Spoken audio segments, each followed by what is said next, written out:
रफ़ी साहब को ये बात पता चली तो वो बहुत ज़्यादा हैरान हुए। उन्होंने महेंद्र कपूर साहब को फ़ोन लगाया, उनसे पूछा कि ये कैसे हुआ।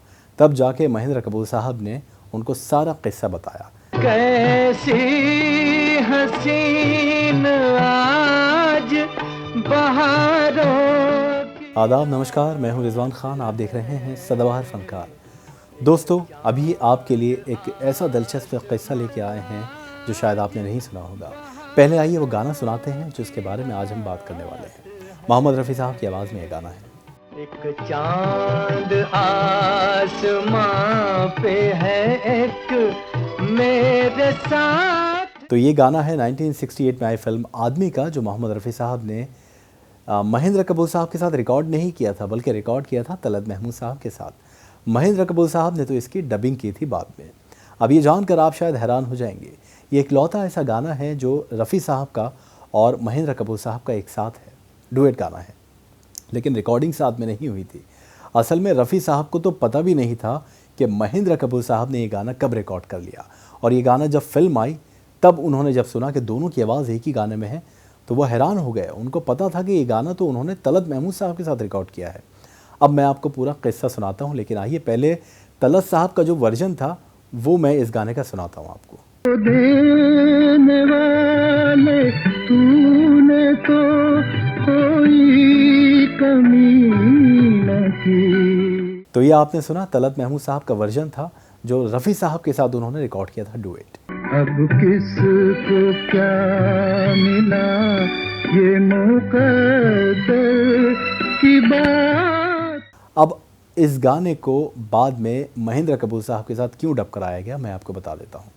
दरअसल हुआ यूँ था कि हम सब जानते हैं कि जब फिल्मों की शूटिंग होती थी तो सेट पर उस दौर में रिकॉर्डिंग सिस्टम ये ऐसा हुआ करता था कि पहले गाना रिकॉर्ड हो जाता था और उसके बाद वो टेप जो है या रिकॉर्ड्स जो हैं वो सेट पर पहुंचते थे। वहाँ पर बड़े बड़े स्पीकर्स पर गाना सुनाया जाता था और जो एक्टर्स और एक्ट्रेसेस होती थी वो लिप सिंग करते थे, यानी होंठ हिलाते थे और एक्टिंग किया करते थे, और इस तरह से गाने की शूटिंग हुआ करती थी। अब ये जो फिल्म थी आदमी, इसके म्यूज़िक कंपोज़र नौशाद साहब थे। इस फिल्म की शूटिंग चल रही थी चेन्नई में। दिलीप कुमार साहब और मनोज कुमार साहब, वहीदा रहमान जी लीड एक्टर्स थे इस फिल्म के। अब जब नौशाद साहब ने इस गाने को रिकॉर्ड कराया, सबसे पहले तलत महमूद साहब और रफ़ी साहब के साथ डुएट गाना रिकॉर्ड हुआ, तो रफ़ी साहब ने तो बहुत शानदार अंदाज में गाया जैसा कि हमेशा गाते थे। और जब रिकॉर्डिंग के बाद ये रिकॉर्ड जो है चेन्नई पहुंचा और वहाँ पर जब सब लोगों ने इसको सुना, शूटिंग शुरू होने वाली थी, तो मनोज कुमार साहब थोड़े मायूस हो गए।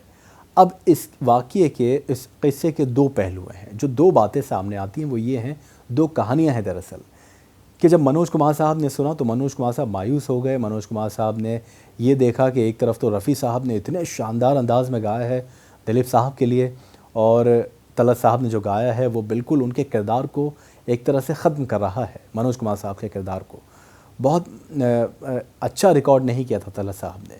तो मनोज कुमार साहब ने नौशाद साहब पर प्रेशर डाला कि इस गाने को दोबारा रिकॉर्ड कराएं, और वो भी महेंद्र कपूर साहब के साथ, क्योंकि मनोज कुमार साहब जानते थे कि मोहम्मद रफ़ी साहब ने जो इतने शानदार अंदाज में गाया था ये गाना, उनके सामने अगर उनके वोकल रेंज को, उनकी आवाज़ को कोई टक्कर दे सकता है तो वो महेंद्र कपूर साहब दे सकते हैं।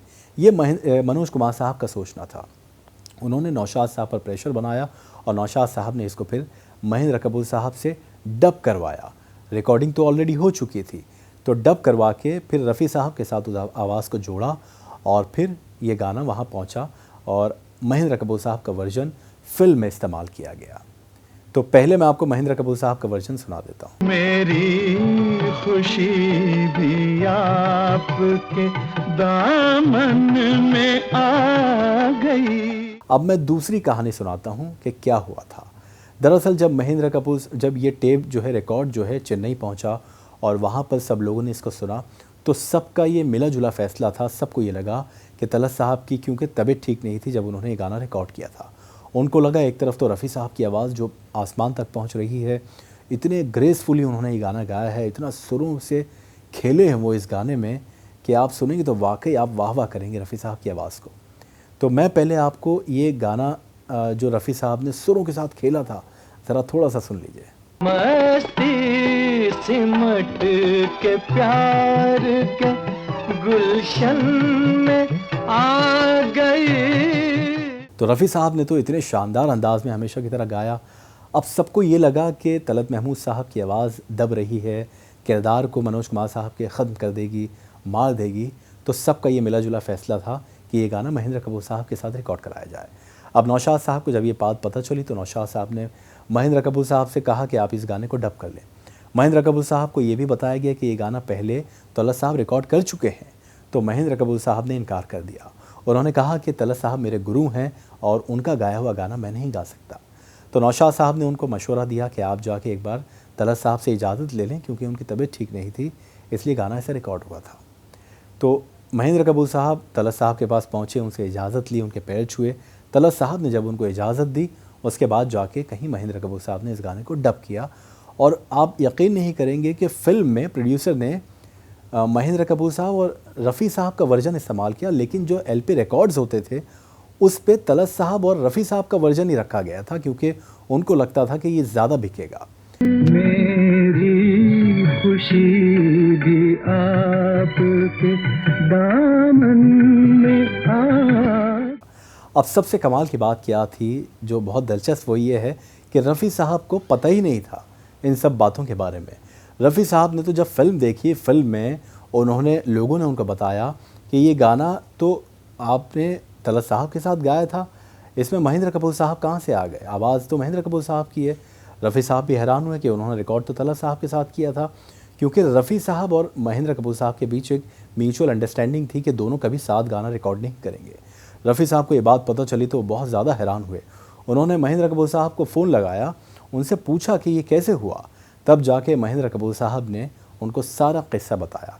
तो रफ़ी साहब को फिर पता चला कि महेंद्र कपूर साहब की आवाज़ को डब करके डाला गया, क्योंकि ये जो म्यूचुअल अंडरस्टैंडिंग थी कि साथ रिकॉर्ड नहीं करेंगे, उसकी दो वजह थी। रफ़ी साहब के एक तो चेले थे, यानी शागिर्द थे महेंद्र कपूर साहब, उनके साथ सीखते थे, हारमोनियम बजाया करते थे जब रफ़ी साहब कहीं गाने जाते थे शोज़ में। तो रफ़ी साहब ने बहुत सिखाया उनको। तो एक तो गुरु शागिर्द का जो एक एहतराम होता है कि कैसे एक शागिर्द जो है वो गुरु के साथ गाना गा सकता है खड़े होकर, ये एक एहतराम था। दूसरा ये कि रफ़ी साहब ने ये कहा था कि हम दोनों की आवाज़ मिलती जुलती है तो लोग हमें लड़ाएंगे, लोग हमारे बीच मुकाबला करवाएंगे, इसलिए हम साथ नहीं गाएंगे, ये वजह थी। तो कहने की बात ये कि एक लौता गाना था जो डब करवा के चलाया गया था, और एक लौता गाना था जो रफ़ी साहब का और महेंद्र कपूर साहब का साथ किसी फिल्म में सुनाई दिया।